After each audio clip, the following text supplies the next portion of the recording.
Hello and welcome to the second virtual Faraday lecture. My name is Ray Euler and today I will be presenting to you Lights, Camera, Science. So I hope you all enjoy today's show. We've got a lot of goodies prepared for you.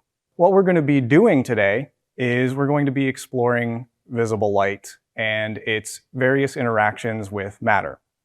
So one of the first things we have to ask ourselves before we dive into too much of the good stuff is what exactly is visible light?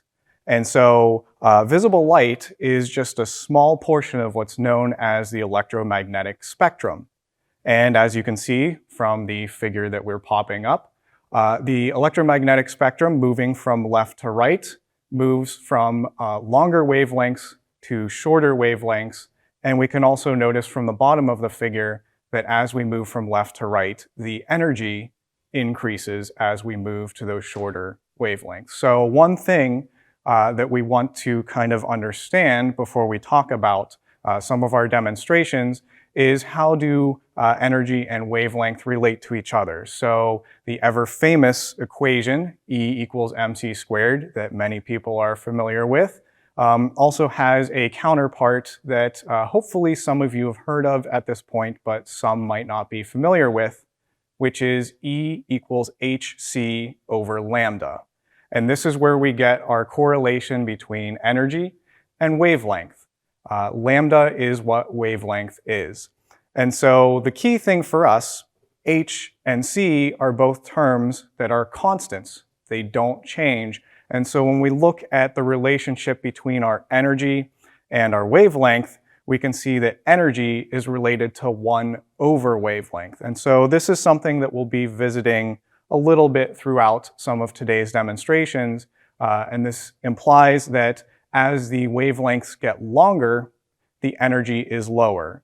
As energy gets higher, the wavelength gets lower or smaller. To start things off, we're going to be looking at each of a set of categories of interactions that light has with matter in sequence. And so there's a couple, but we're going to start off with what's called absorbance. And so one of the things that light does when it interacts with matter is if the light has appropriate energy associated with it, the matter that interacts with it can take on that energy, can absorb that energy. And what I want to showcase initially regarding absorption is that the colors that we see with our eyes are not the colors that are absorbed, but rather the colors that are emitted or bounced off of something that actually get to our eyes. So absorption affects what we see because it takes those certain energies of light and removes them so that they're not able to reach our eyes. And so with that, let's begin with the fun. To start off, we have just in front of me a nice 1 liter graduated cylinder. And inside of this right now, I just have what's called universal indicator. As you can see from the purple color of the solution, it's what's giving the nice color to the water, and it's going to help us study what's going on here as I change up the system. And so initially it's sitting here with this lovely purple color. And what I'm going to do is I have a container of dry ice, which is solid carbon dioxide. And I'm just going to add some to the graduated cylinder. And we're going to see what happens to our solution. And we notice a couple of things happening almost immediately. There's some bubbling. We notice that there's some vapor, some gas coming off. And the thing that probably relates most closely to us, there's a color change occurring. So what I want us to try to figure out is why is that color change occurring? What's going on with that system? And so to help us out with that, I have another little setup that's a little bit more individualized and nuanced, and we'll work with this system and then look back at this demonstration and see if we can figure out what's going on with that. So I have a couple of flasks set up, pairs of 3 different flasks. In each of these, I have a different indicator dye. So in one, I have bromothymol blue. I have phenolphthalein in our middle pair of flasks, and then on the far right, I have methyl orange as an indicator. So what I'm going to do is I have some hydrochloric acid, and I'm just going to add a little bit at a time to each of my first set of flasks. I'm going to mix them around and see what happens as I add acid to these dye molecules.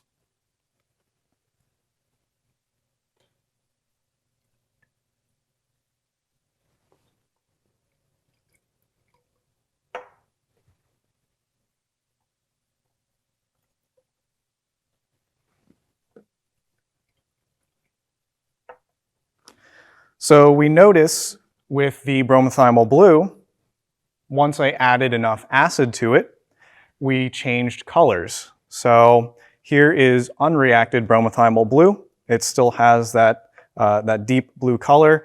And now that I've added enough acid to my first flask, it's taken on this pale yellow color. So what the acid does to our solution is it's changed the pH. It's lowered the pH of our solution. So one thing we can draw from this initially is that whatever our indicator molecule is, whatever our dye is in this flask, is pH dependent. Something about the change in pH is changing the appearance of what's in our flask. And I'm going to do the same thing with the phenolphthalein as well, and we'll see what happens to that. And we notice that was a rather quick transition as well. That went from this deep pink magenta type color to a colorless clear solution. So same sort of phenomenon just happened. We lowered the pH with our phenolphthalein, and that also changed something within our flask. And we're going to try it one more time with the methyl orange and see what happens with that. And we notice in this case, it actually ends up sort of deepening the color of our solution. So here's the unreacted on the left, and in my right hand I have the reacted methyl orange with the hydrochloric acid, and we notice that the hydrochloric acid flask has a much deeper orange coloration to it.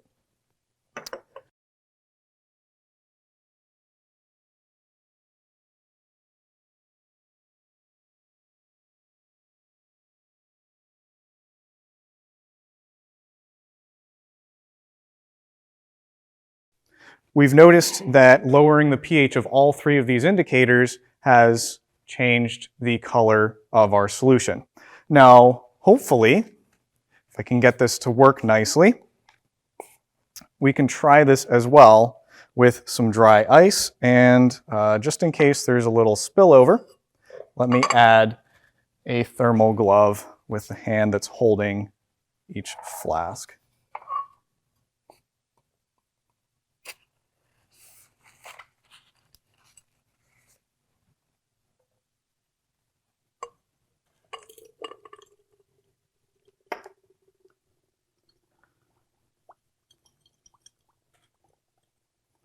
We notice after adding the dry ice or solid carbon dioxide to this flask, it has the same effect that I had when I added the hydrochloric acid to my flask of bromothymol blue.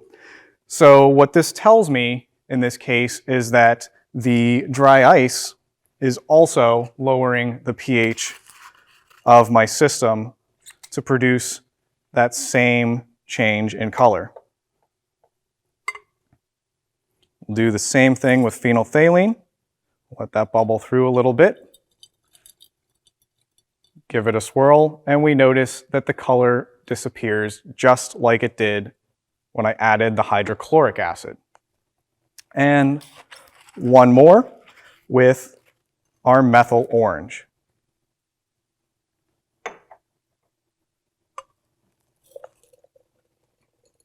let that bubble through.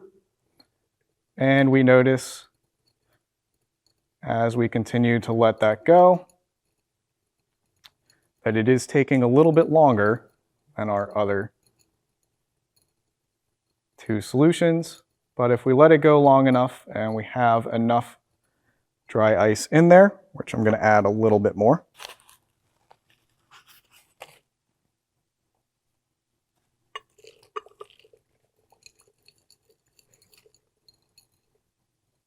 we should ultimately observe at least a little bit of a deepening of the color in solution.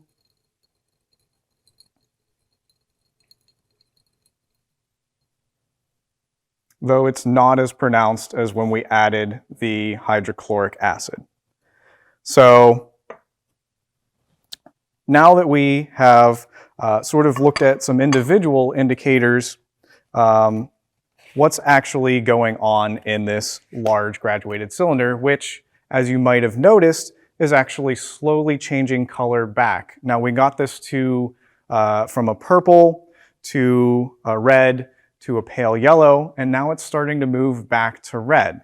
So what was going on in my initial container when I added the carbon dioxide is that carbon dioxide will interact with water to form what's called carbonic acid. And carbonic acid, as the name implies, is an acid, and it will do a similar function to the HCl or hydrochloric acid that I was adding to my other flasks.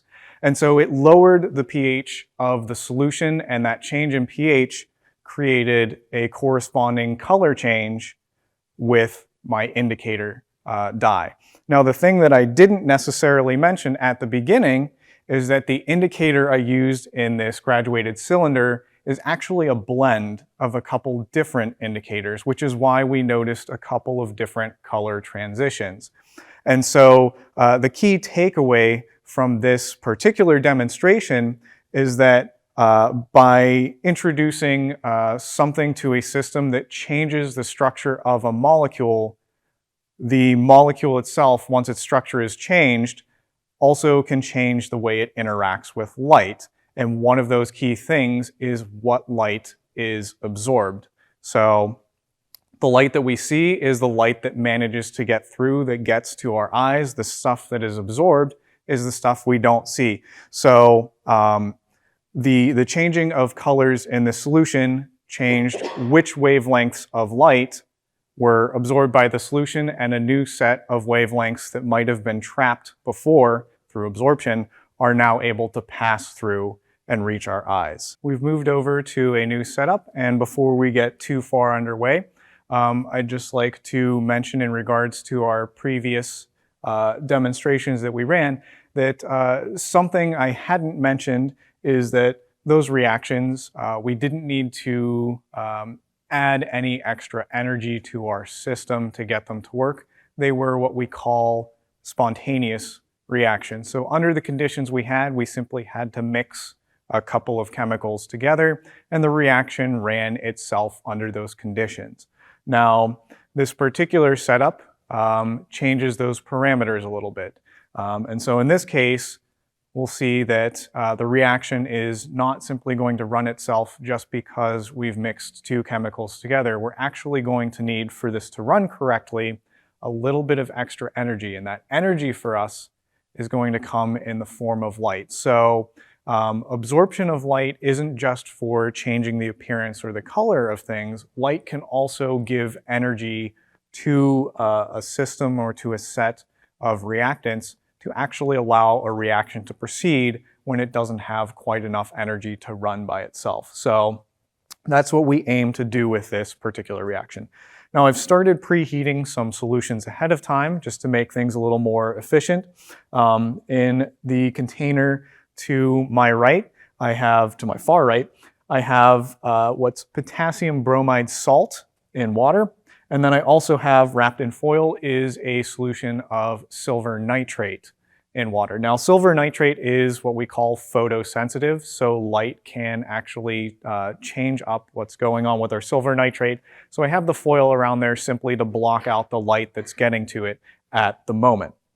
And so what we want to do is we want to take our silver nitrate, and we're just going to add that into this beaker. And ideally, if everything has worked correctly, we're going to also take our hot potassium bromide and mix that in. And if everything works, as it looks like it did,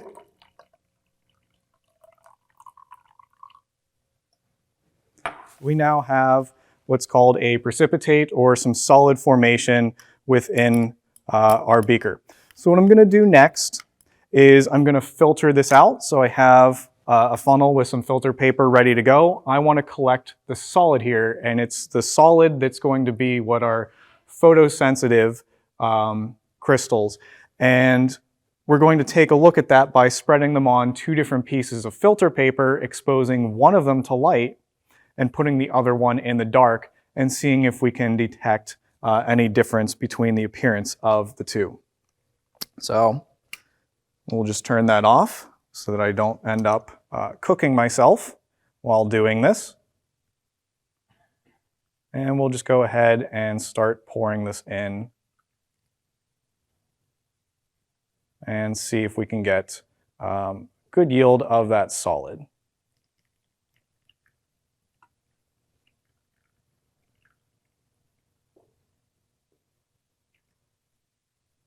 Now this might take a couple of minutes to run, and we are going to let it kind of dry out a little bit. And so what we'll probably do once we start spreading this out and put them in their respective containers, one in the dark, one exposed to light, we'll probably jump over to another demonstration briefly, and then we'll revisit this one to see what sort of effect we've ended up achieving. We're just taking a brief break at the moment from our current demonstration, which is continuing to filter and dry out a little bit. I've covered it with a box while it finishes filtering, just to keep light from getting to it, because we don't want it, the light-sensitive crystals to start reacting before we're ready for it. So what we're going to do is we're actually going to step over to another setup that I've had running for a while. And what we have is a power source that I've hooked up to a solution of concentrated hydrochloric acid. And what we did is we generated a voltage that was to break down the hydrochloric acid into its individual components of hydrogen gas and chlorine gas.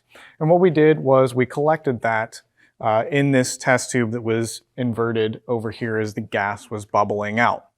Now, ideally, what's going to happen is that hydrogen and chlorine gas will kind of stay in that mixture under normal conditions, but if we apply sufficient energy in the form of light, we can actually break apart the chlorine, and the chlorine will attack the hydrogen, thus reversing the reaction in a rather violent manner. So if all goes well, we should get a loud bang and a pop, and we'll see what happens. So I'm just going to pop on a little bit of hearing protection for this, and I have a UV lamp, ultraviolet lamp, which is just above visible light and energy. So I'm actually going to give this a little extra kick to get this to go. So let's see what happens.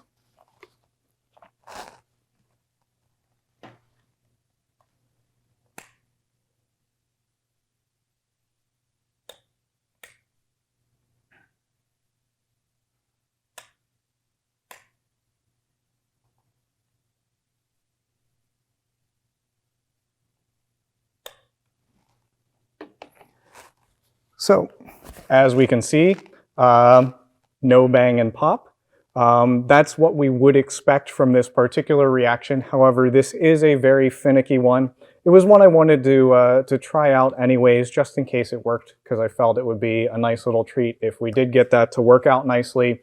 One of the issues that this reaction has is if any oxygen gets into the system at all, it can really poison that reaction and keep it from working properly. So most likely, at some point in the preparation, a little bit of oxygen got in. There's a lot of ways that can happen.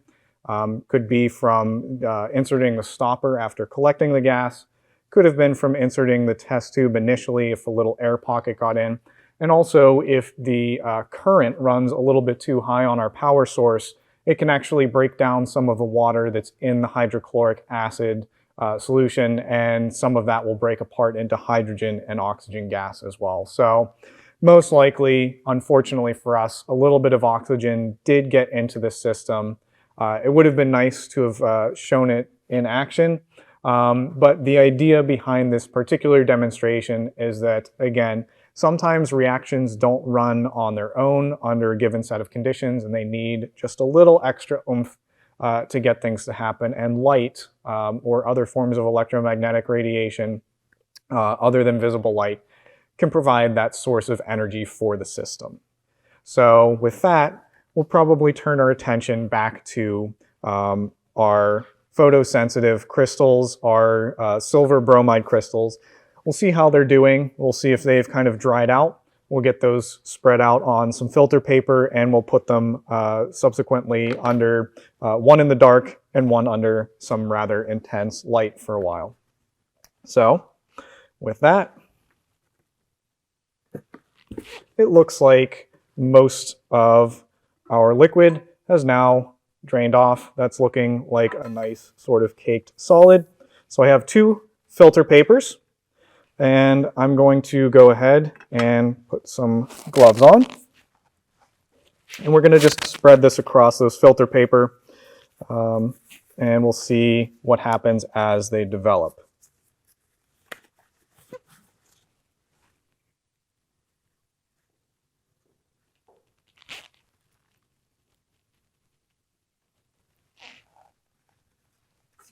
So I have a little spatula.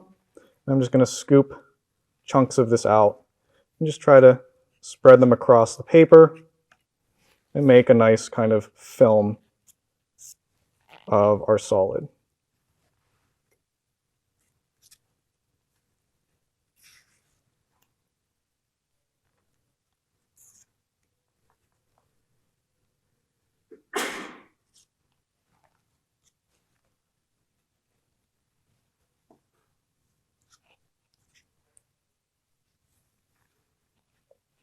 And that should be probably sufficient for what we want to do. So I'm going to just move this over a little bit.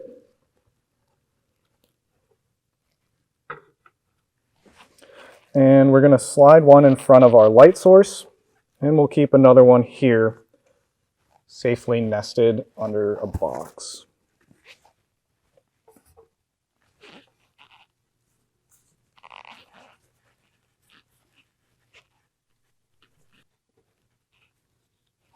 All right, so we're just going to leave this sit here for a couple of minutes, and we'll check back in on it.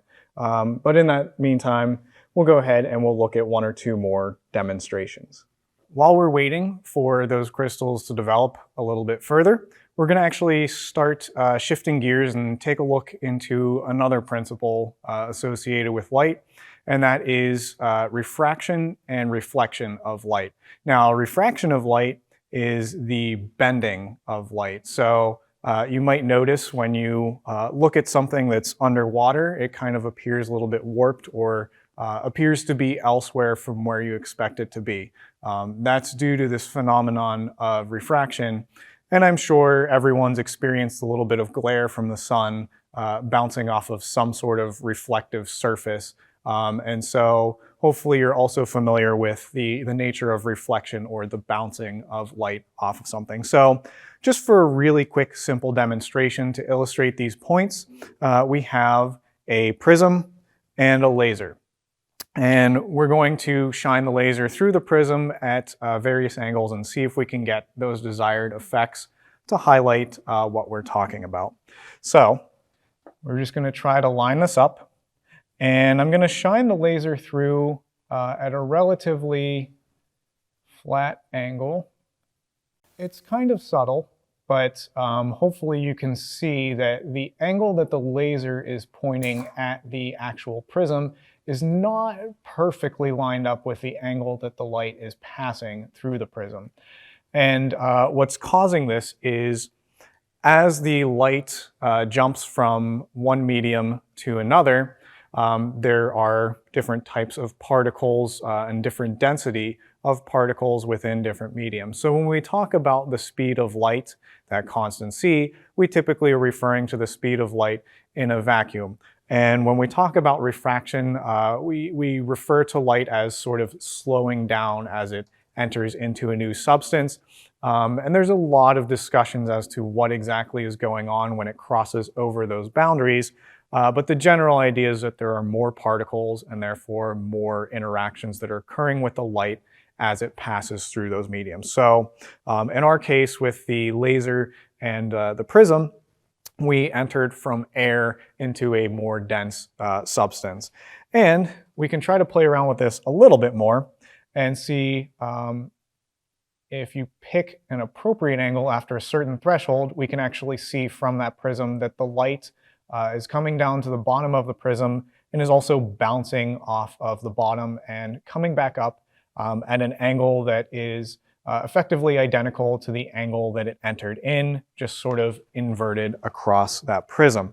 And that's this notion of reflection as well, is not just the bending of light as it enters into a medium, but sometimes light will interact with a substance in such a manner that it also bounces off of the surface and returns at some angle that's proportional to what it entered into. Now, a fun little application of those as well is, in the case of the prism, we were working with some nice, clean, flat surfaces. If you start curving surfaces, like, say, glasses or a telescope or funhouse mirrors, the surface is continually kind of changing its direction. And so when you hit that with light, those curved surfaces can actually bounce the light off at angles other than what you would kind of maybe intuitively expect from a flat surface. And that gives that effect of magnifying or shrinking or warping an image. So that's kind of a fun application of light in terms of refraction and reflection. Now, I do have one setup as well for each of those to look into it in a little more depth. The first one being refraction, and then I also have a little setup for reflection. So what I have for refraction here is I have what are called ghost crystals. And the idea behind these is, in this container that I have, doesn't look like there's anything in there except maybe water. There is liquid in there. I will tell you that I added water, but it doesn't look like there's anything else in there right now. And in this second container, I have what are the ghost crystals. And we can see fairly clearly they are these small white grainy crystals. They're semi-transparent, they're translucent, but we can definitely tell there is a solid in here. And what I want to mention is those crystals are also in this container that appears to only have water in it.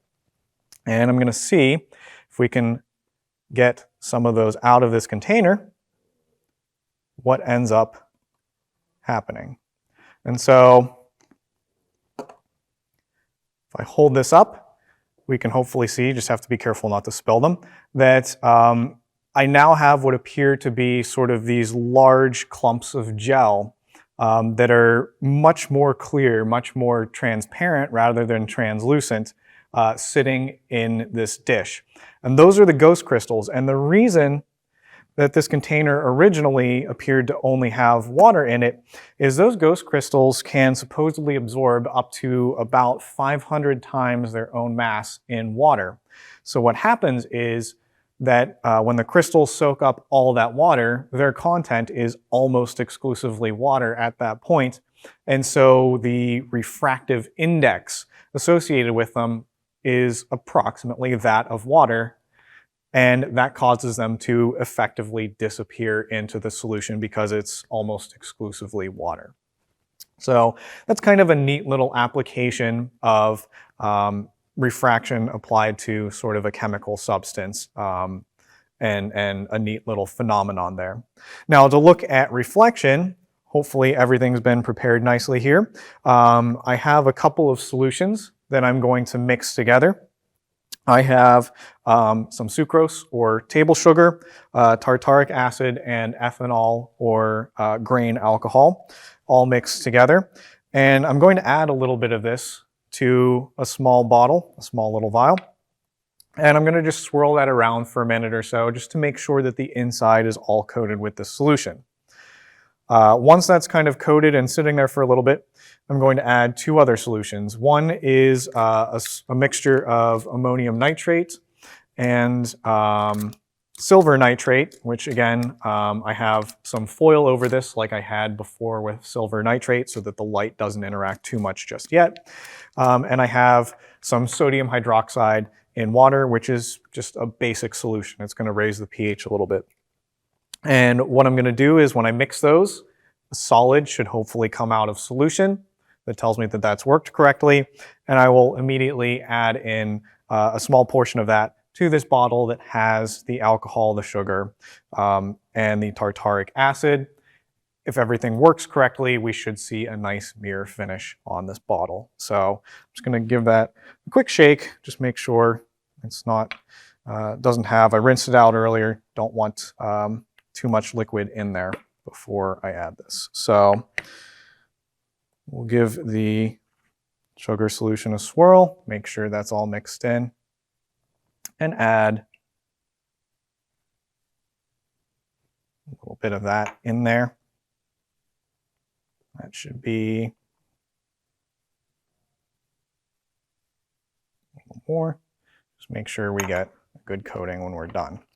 And then we have a little bottle to collect any kind of waste that we have.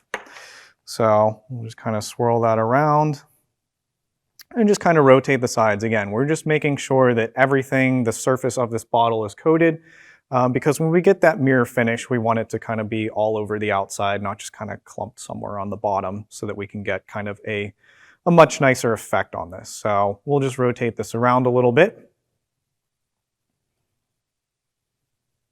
Make sure that's well coated. I'll let that sit. I'm going to add these two solutions together now, and then we'll swirl this around one last time before we add it, just to make sure, again, everything is coated. So we'll start off with the, I don't think it really matters too much which one I start with. So we'll just add about 20 or so milliliters of our sodium hydroxide solution.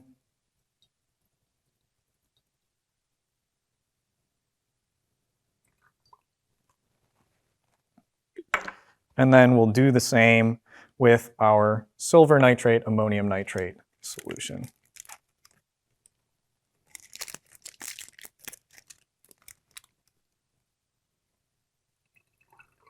And science is working. We do have a solid, which is always a good sign when you see the thing that you want.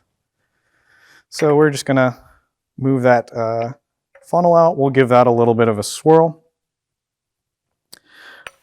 And we're just going to rotate this really quickly, put the funnel back in, and hopefully we will get some silvering of our bottle.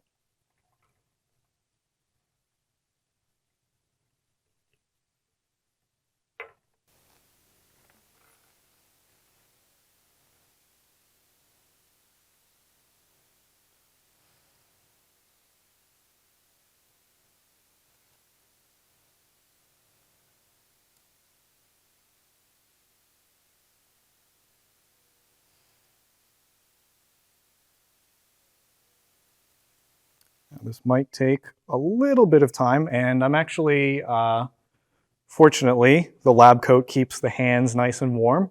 So I'm adding very gentle heat from my own body heat to this. I can already see there's a little bit of silver finish starting to form.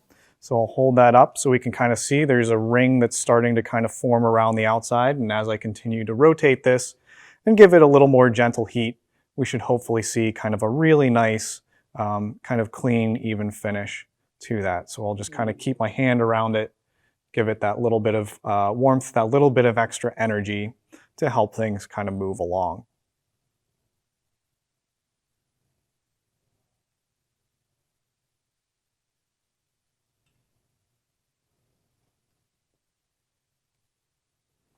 We can see at this point there is certainly a lot more silver forming. There's actually quite a good bit of silver around the top of this.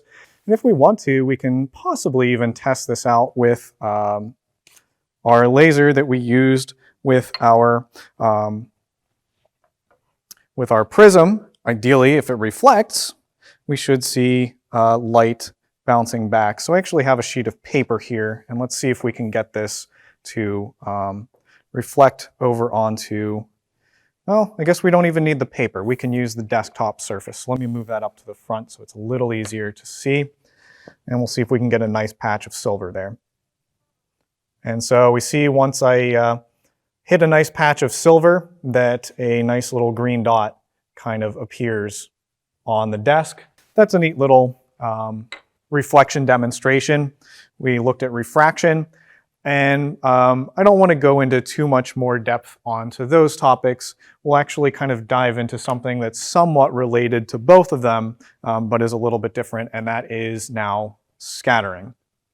And so for our scattering setup, the idea behind scattering is a little bit different from refraction and reflection, in that reflection is typically you introduce light at a particular angle, and light's going to bounce off at a particular angle depending on where you introduce the light.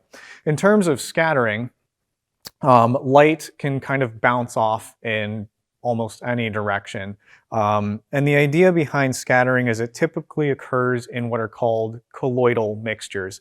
The difference between a colloid and a solution or other mixtures is, generally speaking, the size of the particles. So colloidal particles tend to be a little bit larger than particles that are dissolved in solution, but it's not quite so large that it's become a suspension yet. And so what I hope to illustrate with this, this first demonstration is I have 2 containers of water, I have a laser, I have some salt, and I have some milk. So the first thing I want to do is just apply the laser to the liquid. And there's not really a whole lot going on. The laser passes through just fine. We don't really see a whole lot going on inside the container. The light is able to pass through quite easily, quite simply. And so in my first container, to show what happens with light scattering, I'm just going to add some salt, some table salt, sodium chloride. We're going to get that in there. We're going to give it a good swirl. So I'm going to grab a stir rod, and I'll grab a second one for my second container. We'll just get that into solution. Make sure a good bit of it's dissolved in there. Let that water settle down for a moment, and then we'll shine the laser and see what happens.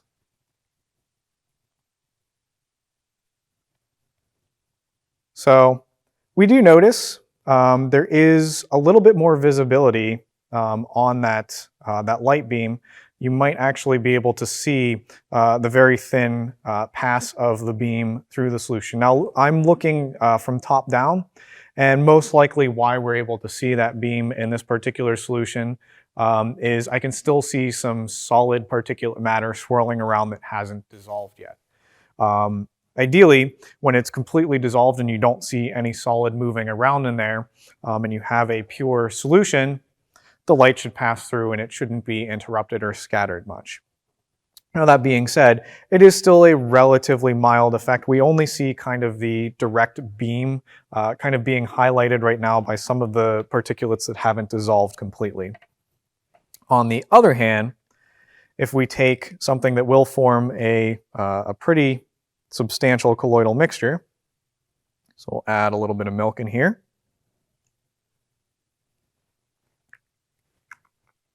Swirl that around. First thing we notice is that the water is a little bit cloudy in appearance now from that milk. But the big thing that we want to look at is what happens when we apply this light to a colloid, which we can kind of see might be a little bit more visible. So let me actually rotate that. I'm shining it on a a painted over patch. So we can see the beam, and if we actually have dimmer lights, we can also see that the entire sort of colloidal solution is going to kind of light up, and you'll see kind of a greenish glow across the whole thing. So we've turned the lights out to see maybe if we can kind of get a stronger effect here from this. And so I'm going to first shine my light through the salt solution, and we can actually see both of them fairly well at the same time. We notice, again, with the salt solution, not all of the salt is dissolved. I'm looking into it, and I certainly see some particulate matter still in there. But the important thing is over on the right, with the colloidal solution, or colloidal mixture, we notice not only can we see that beam very well, but almost the entire container seems to be glowing green. And again, that's stemming from the light scattering. When light scatters, it doesn't necessarily bounce in one direction. So some of it's being scattered downwards, some is bouncing upwards, some is passing all the way through, some is bouncing backwards, and some are coming in and out towards and away from me, which creates kind of that overall illumination effect there. And light scattering is actually the principle behind why the sky appears blue, which hopefully we will be able to see with our next setup. So what I have over here is a crystallizing dish that I'm going to add a solution of sodium thiosulfate to, and I'm going to gradually add a little bit of hydrochloric acid to that solution. And simultaneously, I have this kind of blocked off from a light source at the moment, except for a small hole at the bottom of this poster board with which I can shine a flashlight through. So once I get this all set up, we'll try to dim the lights, and we'll see what happens as I add the acid. Now ideally, we should see sort of a similar effect to what we saw on our colloidal mixture with the milk and the water. But we'll just have to see if that is indeed the case. So I'll just start by adding my thiosulfate solution to the crystallizing dish. Get that all in there. And we might have to do a little finagling with the poster board to get that exactly where we want it, but that should be simple enough. And now I'm just adding a little bit of hydrochloric acid to a beaker. I don't actually need that much, so I'm just pouring out a small amount now so that we have what we need to work with. And we'll just take these out of the way. Okay, so the first thing to kind of look at is if we turn the lights down, we notice that it interacts pretty much the same way we would expect with a standard solution. So this is much closer to what we saw with the salt rather than what we saw with the milk in the water. Light's passing through fairly well. So what I'm going to do now is I'm going to take some of that hydrochloric acid, and we'll just add a milliliter or two, and we'll just kind of give that a little mix around, which I can already tell without even shining the light, that is starting to get cloudy. And so when we apply the light to that, we can see sort of that scattering effect. We get that the whole liquid lights up, again, because the light is bouncing off of all of those particles every which way, creating sort of that overall illumination effect. And so we'll add a little bit more hydrochloric acid, give that a little bit of a swirl, and see if anything changes.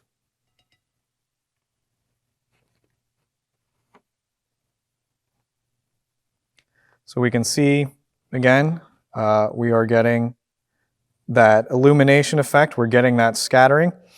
Now it's not showing up particularly well here, but you'll typically see with a solution like this a slight tinge of blue to the actual solution itself.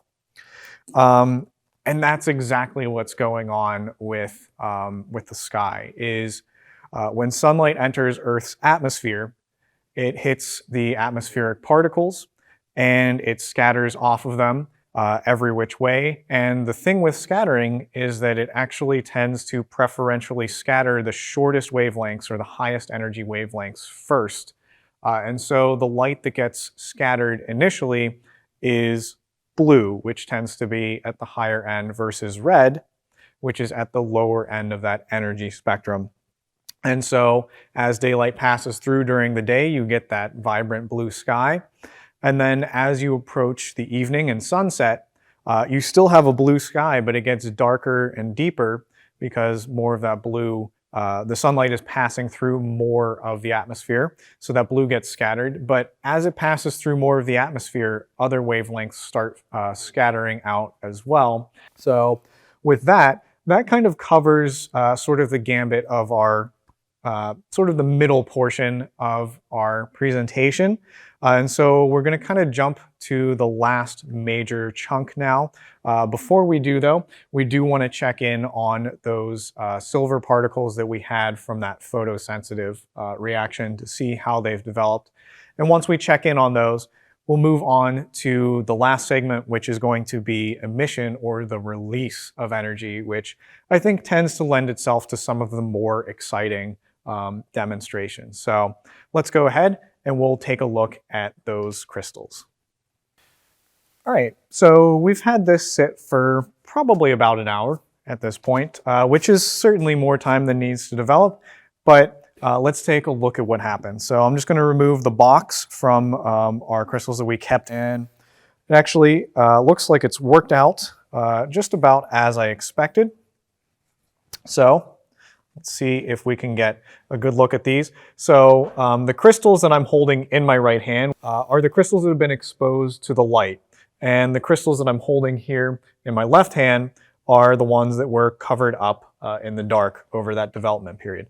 Now, it might be kind of hard to see in the camera, but the crystals that were covered in the dark, these ones that are right here, still have that pale chalky yellow color to them that they had whenever we first collected them from that solution, whereas the crystals that I'm pointing to now have become a duller yellow color and have also kind of taken on sort of a grayish tinge over the surface.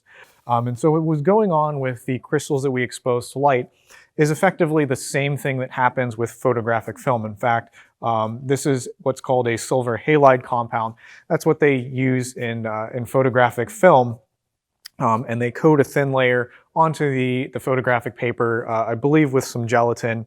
And what happens is whenever you take a photograph and the flash goes off when the camera shutter is open, the light comes in and interacts and activates those silver halide compounds.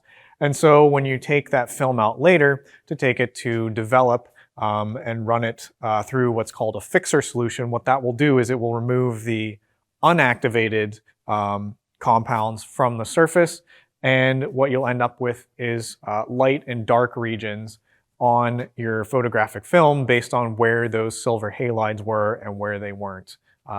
Or, as I should say, which ones were actually exposed to the light prior to that development process. So I think this is kind of a neat little look into a more practical application of some of these demonstrations. On that note, we're going to make our shift now to our final segment, which is emission, and that's going to be the release of light, the release of energy in the visible region. So hopefully this one will be another exciting section for us.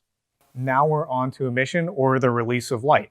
And so we have a fair lineup of demonstrations for this because there's a lot of different ways to energize a system or to excite a system to allow it to release light. And so we're going to kind of look at a few different categories of ways to excite a system or compound in such a manner that it releases light. So the first setup that I have a lovely voltage source here, a large induction coil, and I have what's called a Crookes tube. And what we're going to do is we're going to take a look at electroluminescence, which, as you might be able to guess from the name, is going to get its excitation source from electricity. And so what I'm going to do is when I flip the switch, it's going to send a beam of electrons across this tube, and there's a screen on the back of it that's kind of angled, and what's going to happen is the electrons are going to hit the screen, which is a phosphorescent material, and it's going to glow, as we'll see, sort of a nice bright green color. And so we're going to go ahead and we're going to flip the switch on that. And hopefully, we dim the lights a little bit, see that a little bit better. We can see that there's a beam, a nice green beam passing across there, and that's actually helping us track the path of the electrons. And something that's neat that we can do with this is electrons are a charged particle, and there's this interaction between electricity and magnetism, and so they kind of affect each other. And so what I can do is I can actually come in with a magnet, and we can deflect those electrons, and we see from that luminescent glow that we can kind of keep track of where those electrons are kind of moving within the system.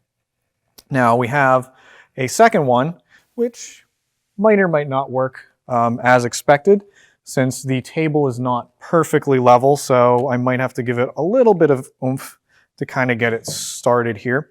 But we also have a second tube that has sort of a paddle wheel, which is also kind of a neat, same principle, but a neat little kind of difference. And what we're going to try to do is actually push the paddle wheel across to the other side of the tube and or pull it back to our starting point. So this actually looks like this is tilted slightly down to my right, your left. And so I might actually have to just kind of give it an initial kind of roll in the other direction to get it started. And we can see that that paddle is kind of slowing down, which tells me that indeed it is spinning backwards towards my right. And what we can do is we can actually flip the switch. We can see how slowly that's moving back to the start. And that kind of indicates to me that this is tilted down to the left. So we'll give it a little bit of a head start again and see if we can kind of get this to move fairly well. So this should be attracting it back to my right.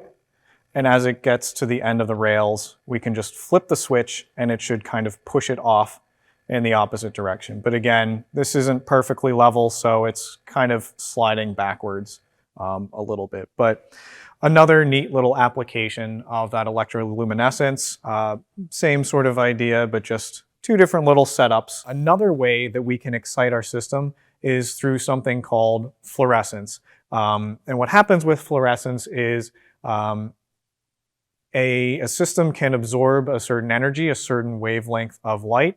In this case, as we'll see in a demo in a moment, we're actually going to be using UV radiation, which from our electromagnetic radiation scale from the beginning, we saw has higher energy than visible light. And so we'll see in this system with fluorescence, we're actually going to be absorbing a certain energy of light, and we'll be releasing that light at a different energy because we can't really see very well in the UV range, but we can see visible light. And so we'll see when we actually run that demonstration just how much visible light is released from that. So let's go hop over there and take a look. All right, so here we are with our setup for fluorescence. I have some fluorescent liquids, and I also have some fluorescent minerals, which if any of you have been to the Carnegie Museums, you might have seen the Hall of Minerals and seen something somewhat similar to this. So I have a lamp that emits UV radiation. There's actually two different wavelengths I can use. One is 254 nanometers, and one is 365. Now, from what we mentioned at the beginning, 254 is smaller than 365. It's the shorter wavelength, so it's actually the higher energy. And the 365 is what's called long wave, and it's a lower energy ultraviolet ray. And so what I'll do is I'll actually shine both sets of wavelengths on each of these and see if there's any difference that we can kind of detect in the fluorescence.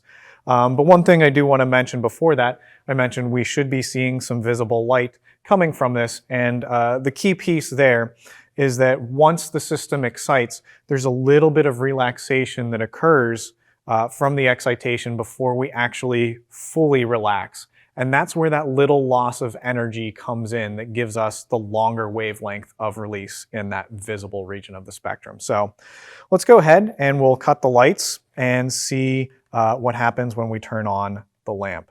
So I'm going to be working with the liquid first, and I'm going to start with the shortwave or the 254 nanometer lamp. So we'll kick that on, and we notice that we see a little bit of glowing coming from those liquids. So now I'm just going to flip it to the other setting, to the 365. We notice there's much brighter emission of light through fluorescence in the system. So what that tells me with the liquids is those liquids tend to absorb much better at 365 nanometers. They absorb that lower energy wavelength a lot better than they absorbed that higher energy wavelength. So we'll kind of take another look this time with the minerals. We'll do the same thing. We'll do the short wave first, and then we'll change to the long wave and we'll see what happens. So we'll move that to the front. We'll dim the lights. And we'll start off again with that short wave. And so we notice that all of the minerals are actually glowing a little bit. So up front to my left or to your right, we have some red flecked with green. The middle one up front has some kind of pale blue. It's kind of a vibrant orange red on the front of my right. We have sort of a purple in the back to my right, a bright green in the middle, and then on my left in the back, we have kind of this orangish brown glow to that. So now I'm going to flip over to the long wavelength, the 365. And we notice that only two of them are fluorescing, or two of them are emitting light in the visible region this time. And those two were actually sort of duller emissions when we first looked at them. They're a little bit more vibrant this time around. So that kind of tells me that the three up front and the middle mineral in the back absorb better at 254 nanometers, whereas these two on either side in the back were absorbing better at that lower energy, the 365. And sometimes you'll notice that you can that they still emitted at 365, those two on either side in the back. And so they can absorb different wavelengths. It's just sometimes there's a primary wavelength that they preferentially absorb that gives them that good energy boost and the good release. So you can actually absorb different wavelengths and still give fluorescence, but depending on which wavelengths you absorb, what's released may also change in color. So if you're given sufficient energy, there might be an additional jump that you can make that creates a different energy release and therefore a different color of emission. So that kind of encompasses fluorescence. And so we'll move over here to our next setup. And this is what's called chemiluminescence. As you can probably gather from our naming system, we're very creative as chemists.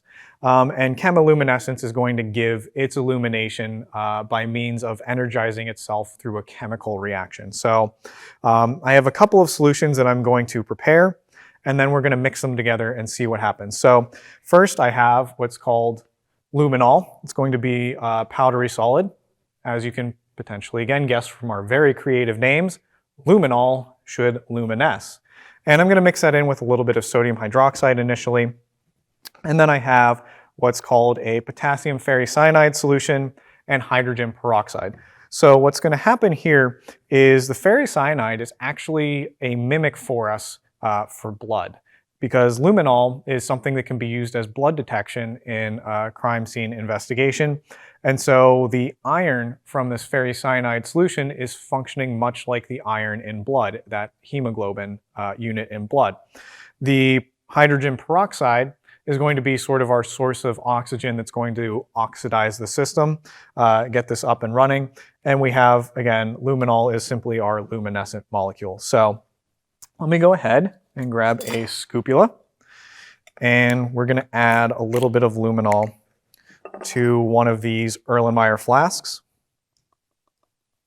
We don't really need too much. It's actually a pretty sensitive compound. So I'm just going to add a little bit in there.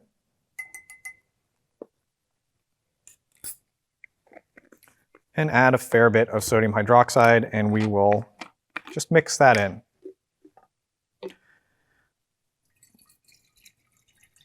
Now, one tip when preparing this particular demonstration, hydrogen peroxide has a tendency to decompose once you start mixing it with things or exposing it to a lot of things.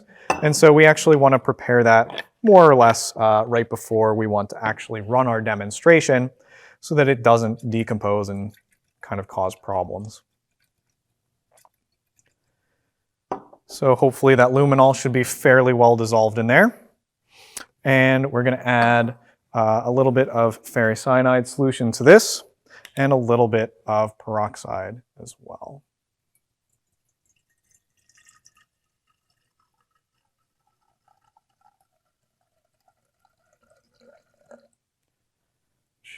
Add a little bit more. And then just a touch of the peroxide. This is 30% hydrogen peroxide. You can also use 3%, which you can get over the counter. Which, before I do that, let me just grab some gloves, because this can be not the friendliest on the skin if it gets on. And we'll just add a little bit of it.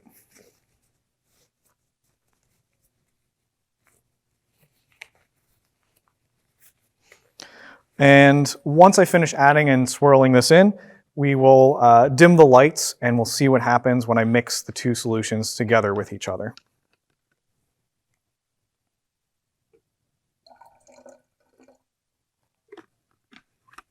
All right, so we have some peroxide in there. Give it a swirl. And now I'm actually going to move them. So now the peroxide is in my right hand. Ideally, what we should see is as the luminol meets with the oxygen and that iron, we get this lovely bluish glow. And so what's happening again is the oxygen is actually attacking the luminol. It's creating a new structure, and the iron 3+ is acting as a catalyst. So it doesn't necessarily participate in the reaction, but it helps the reaction proceed. And that the luminol that's interacted with the oxygen is the excited molecule that's going to release that light. And so we get that glow, which is, as we see, kind of dimming with time as the chemical reaction reaches completion. Again, the reaction was given its energy by the chemical reaction, so once we use up our materials, there's nothing left to provide the energy for that luminescence. So that's a nice little example of chemiluminescence. Now I also have something very simple over here, which most people have probably seen in some fashion or another. This is effectively just a sparker or a starter. So a lot of times you'll see these in like a barbecue lighter or just general lighters or things of that nature.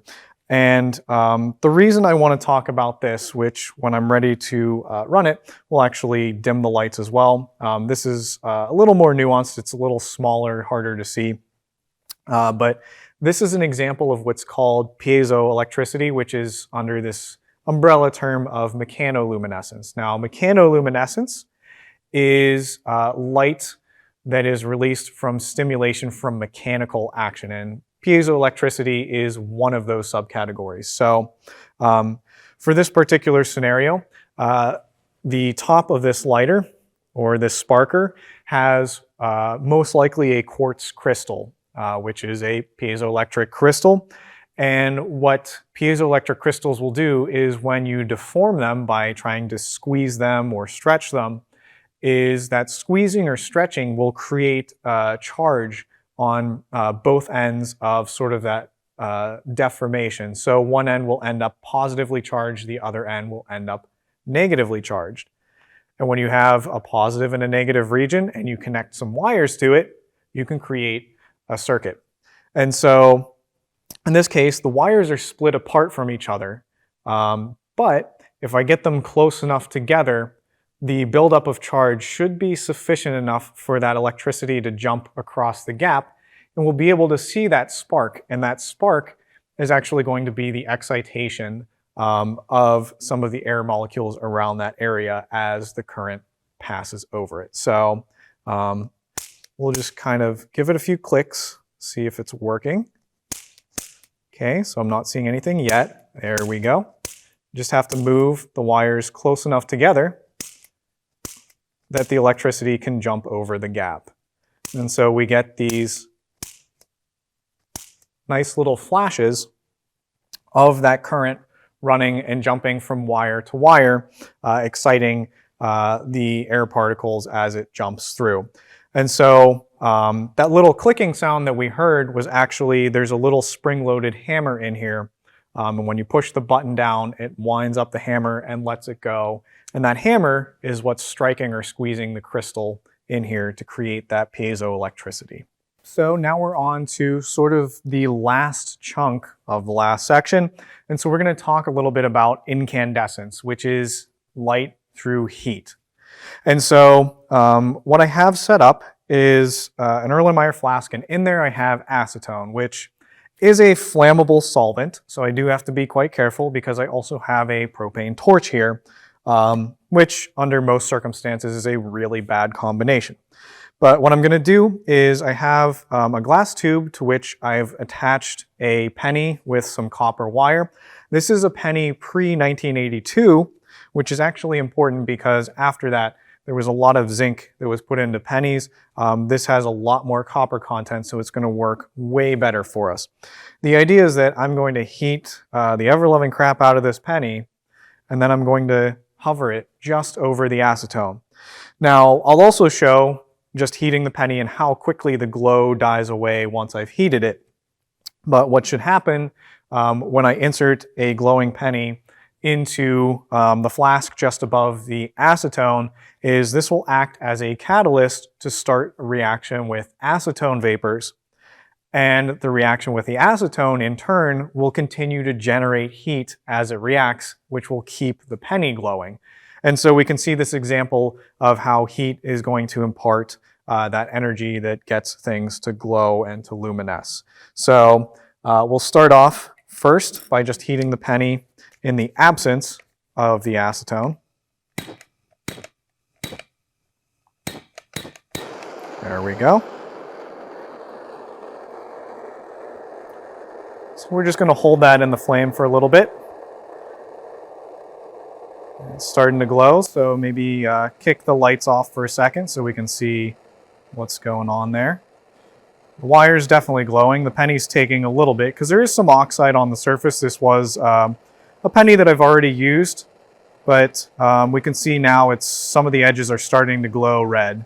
And there we go. We're getting that nice luminescence. And when I remove the torch, we notice how quickly that starts to dim.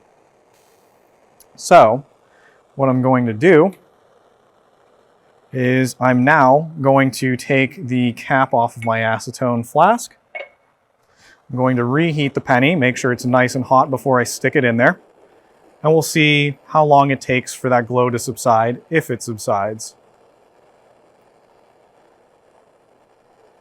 And so we're getting that nice and hot.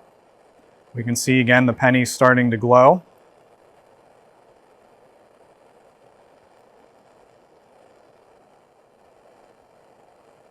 Which I don't know if we can see this on camera, but some of those flames actually were releasing a little bit of a greenish color, which we'll see later is associated with copper.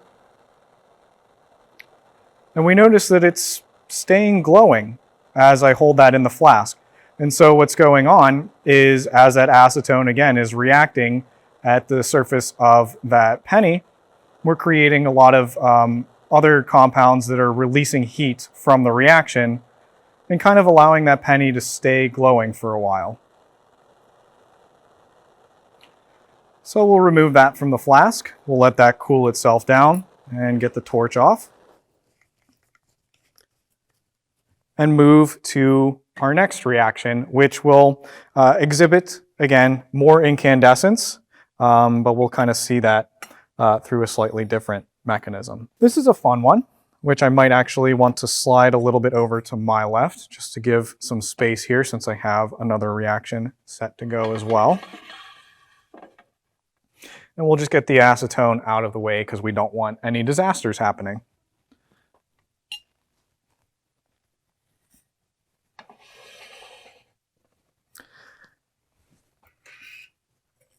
So what I have set up here is what we like to call the gummy bear sacrifice.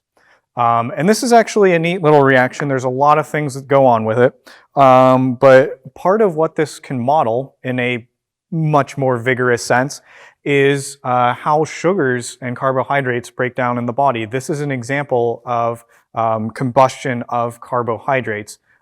Thankfully for us, we break down our carbohydrates much more slowly.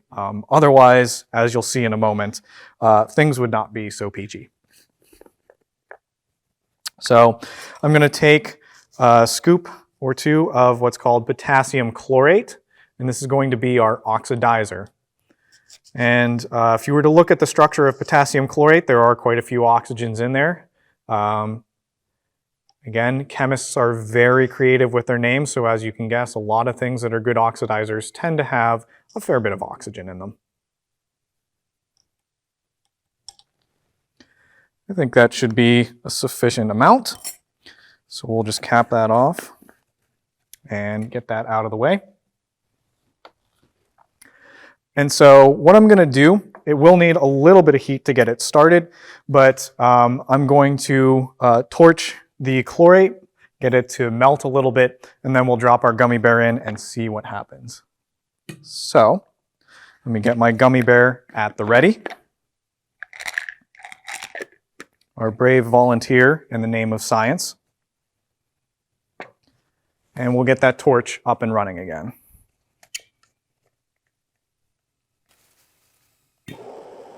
Yep, that'll work. And so we're just going to come in here. And when we drop the gummy bear in, if we want to, we could probably even dim the lights once it gets going and really see what's going on in heavy detail. But right now, we're just going to give this a good bit of heat, get that potassium chlorate to melt a little bit. Or as I like to think of it, we're just warming up the bath for the gummy bear, because nobody likes to jump into a cold bath. And I can see at the bottom, we are starting to melt some of that chlorate. So this should be another, say, 20 or so seconds before that kind of gets down to a point where we can drop the bear in.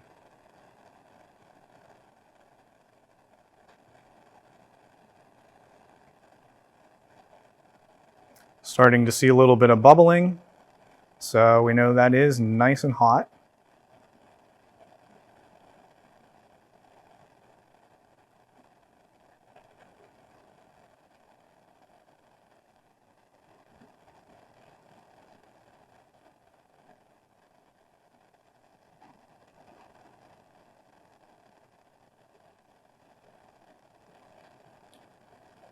And we're getting fairly close.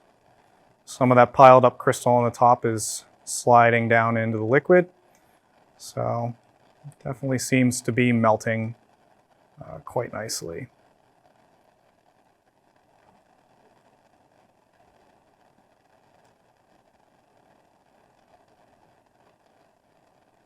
And just a little bit more, and we should be ready to drop our gummy bear in.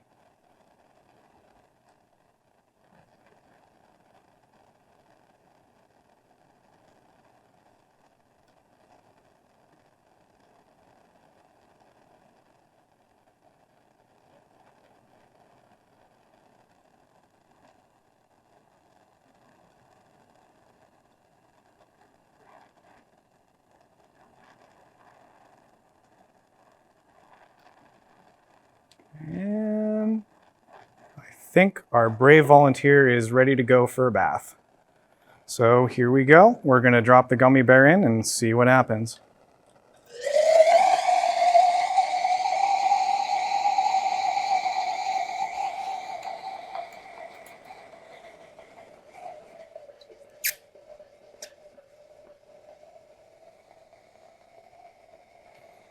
Now, something you might notice, first off, there is certainly a lot of light that's being released from that reaction, but not just the light.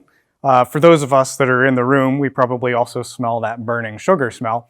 But the light was sort of this pale purple color. And that's actually something that's interesting here regarding emissions. And that's that that particular color of light that was emitted was from the potassium chlorate. When we reacted that, the potassium ions in there were emitting light. And potassium ions have an emission that is purplish in color. So we can actually start kind of detecting the presence of different compounds based on the types of light they emit.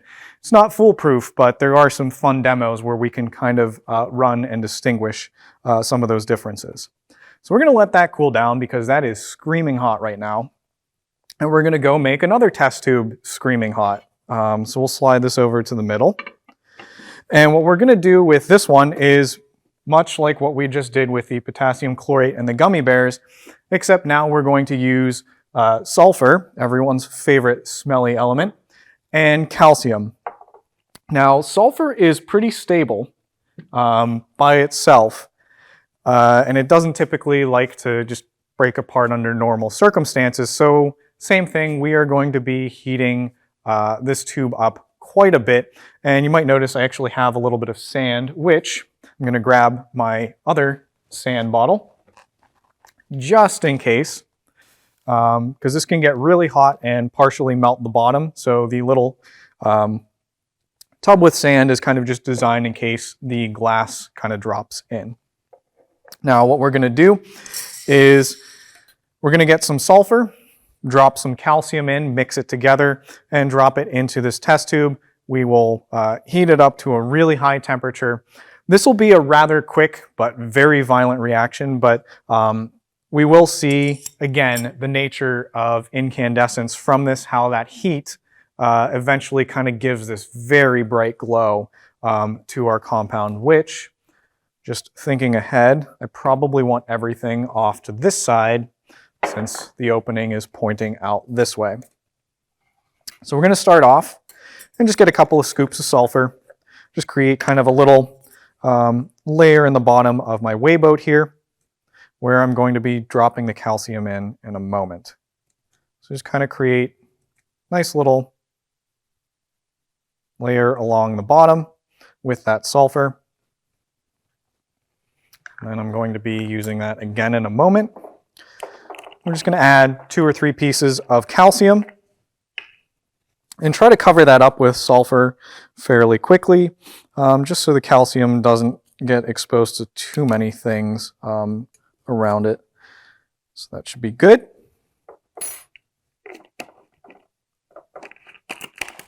Calcium will oxidize fairly quickly, even in air. So we're just going to kind of cover it up, mix it around with the sulfur a little bit, and then we're going to add it to the test tube and see what happens. So we will slide everything we don't need out of the way.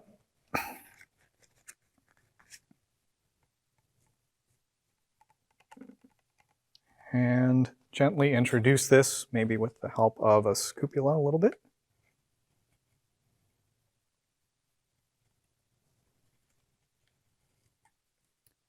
Getting those lovely caramelization aromas still coming from our poor gummy bear that is no more.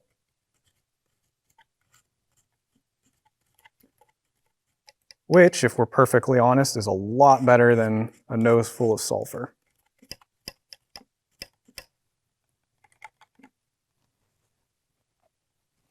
All right, so that should be fairly well set. I'm just going to tilt this up for a second, knock that sulfur into the bottom, and just reposition that back over our little fail-safe there, just in case. Line that up, and we'll see what happens when we torch this.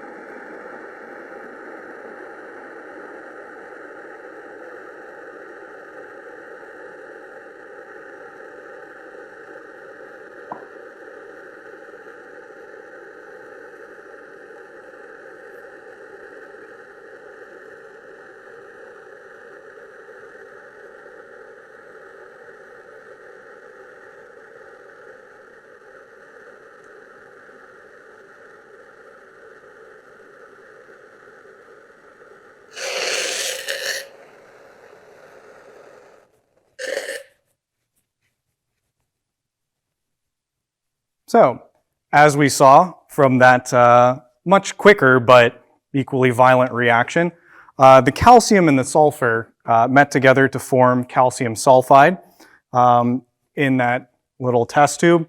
And again, got ridiculously hot. Now that being said, we noticed that the color of the glow was sort of this orangish red glow rather than the purple that we saw with the potassium chlorate. That's because in this case we were working with the calcium ion rather than the potassium ion, and so the wavelength or energy of light that was released was different. It was characteristic of that particular metal ion that we were working with. So before we finish up, we have, I think, one more demonstration that will let us kind of go out with a bang. So we'll kind of preface it with a slightly more tame version, and then we'll scale it up to really finish off incandescence in style. So we'll jump back over to my left. We'll set up a couple of flame tests, and then we'll blow up some balloons for you. All right, guys, so here we are at our second to last demonstration. Again, as I mentioned from those previous two, some of the colors of emission that we detect, we can kind of use to pick out the metal ions that are present in solution. So I actually have a little demonstration set up to highlight that kind of in a little more broad detail. So I have these spray bottles, and each one has a different solution of metal. Most of them are chloride type solutions. So I have strontium chloride, so strontium is going to be our metal ion, lithium chloride, sodium chloride or table salt, calcium chloride, and I believe this is copper sulfate. So it's the odd one out in the group. It's also the vibrant blue liquid instead of the clear colorless. So what I'm going to do is I have a Bunsen burner running on a pretty aggressive flame at the moment, and I'm going to spray each one of these in turn, and we'll see what it does as it passes through the flame. Again, we're talking about incandescence here, so the heat is going to give energy to those metal ion particles. They're going to glow, and they're going to glow a specific color based on the identity of that metal ion. So we'll start off with some of the strontium chloride, and if we want, we could even dim the lights a bit for a more pronounced effect. So here we go. And we notice as I spray the strontium across the flame, we get this really nice, rich red color. So next is the lithium chloride, which also gives us a red color. It's slightly different. It's a very nuanced difference, so this might be a little bit difficult to tell the difference between the strontium and lithium, but we're going to go with the sodium next, and this one we should definitely be able to tell the difference. So sodium gives this really bright orange flame, which almost looks like what you would get from a typical candle flame. Next in line we have the calcium chloride, which hopefully is not plugged up. Otherwise we might have to do a little bit of rinsing of our valve, which it looks like it is a little bit plugged up at the moment. So we'll hit that with some water and maybe revisit it in a second. But we have copper sulfate as well, which hopefully is on the open position. And we notice that that gives a nice vibrant green flame, which, if we think back to when I was heating up that penny and holding it over the acetone solution, I did make a very brief mention that I could see when I was heating that penny up with that torch. I could see a little bit of green residue from the flame that was coming off of that penny.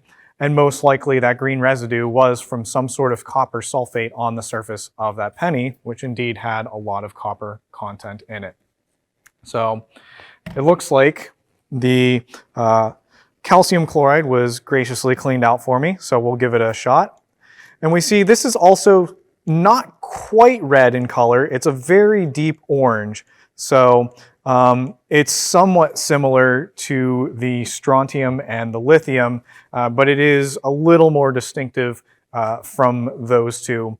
When comparing the strontium versus lithium, they were very close to each other in color. So this is kind of a neat little example of how the different ions lend themselves to those different wavelengths of emission through incandescence.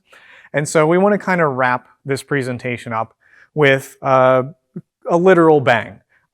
We have a couple of balloons. I'll move one more over so we have our 3 balloons. And I've taken the liberty of spritzing a little bit of the salt solution inside each one. Now, I'm not going to tell you which salt solution I have in which balloon. I want to leave that up to you guys. We just saw the flame tests, and we just saw some of the different colors that appear. So what I'm going to do is I'm going to detonate these balloons. We'll see what color the flames come out as, and we'll see if we can kind of figure out what solutions we had in those balloons. All right, so here we are with our last demonstration. I've got the first balloon all set to go. So as I mentioned, we have a mysterious salt solution in there. I can actually see a little bit of liquid from where I sprayed it inside the balloon. So what I'm going to do is I'm going to turn on my propane torch. I'm going to hold it up to the balloon. We're going to set that off, and we're going to see what kind of a color releases from that. Now, the balloon is filled with hydrogen. I'm going to go ahead, put my hearing protection on, grab my torch, and we'll set off the first one.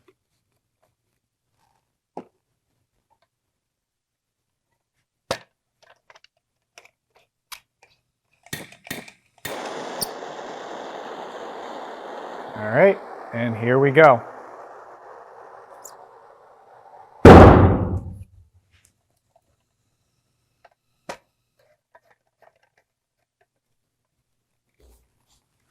All right, so what do you guys think of that one?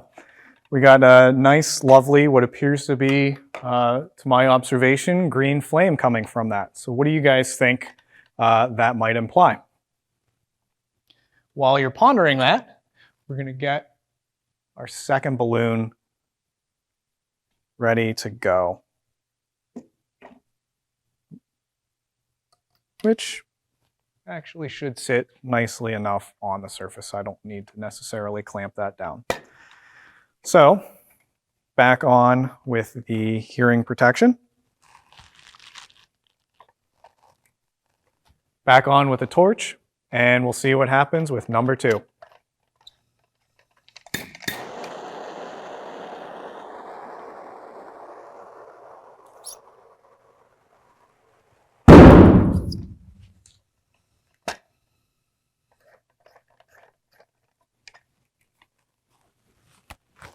So another successful detonation there. A little bit of an orangish red color to that flame. And now we'll take a good look at our third and final balloon to finish off our presentation. So hopefully it's another good one.